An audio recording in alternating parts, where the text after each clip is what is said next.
ఉండగలం. కనుక ఆ నిజదేవుడిని తెలుసుకున్నట్టు కనపడుతూ చెడిపోతున్న వారిని ఊరుకోడు, నిజదేవుడిని తెలుసుకోకుండా ఉన్న వారిని కూడా ఊరుకోడు. తెలుసుకుని బ్రతికిన వారే ఆయన చేత రక్షింపబడుతూ నిత్యజము పొందుకుంటారు. కనుక ఈ కొంతకాల జీవితంలో ఆలోచించాలి. ఇప్పుడు లోకం అంతా ఎలా ఉంది?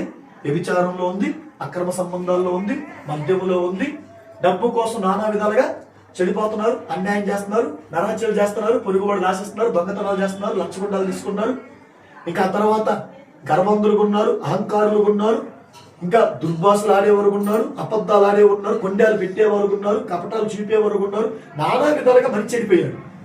మనుషులకు నీతి లేదు, ఎక్కడ లేని పాపాలకి మనుషులు కనబడతాయి. అందరు దుర్మార్గులుగా ఎక్కువ ఉన్నారు, దుర్మార్గుల సంఖ్య ఎక్కువ ఉంది. ఆలోచిస్తారు, దుర్మార్గులు బతుకున్నంత వరకు కనిపిస్తారు, చచ్చిపోతే మళ్ళీ బతకరు. నీతిమంతులు చనిపోయిన మళ్ళీ బతుకుతారు. ఒక వ్యక్తి పాపక్షమం ముందుకొని ప్రభుని అంగీకరించి చచ్చేంత వరకు ఏ తప్పు లేకుండా ఆ వ్యక్తి దేవుడికి చాలా ఇష్టడు. వాళ్ళు నీతిమంతులుగా ఇచ్చాడు దేవుడు.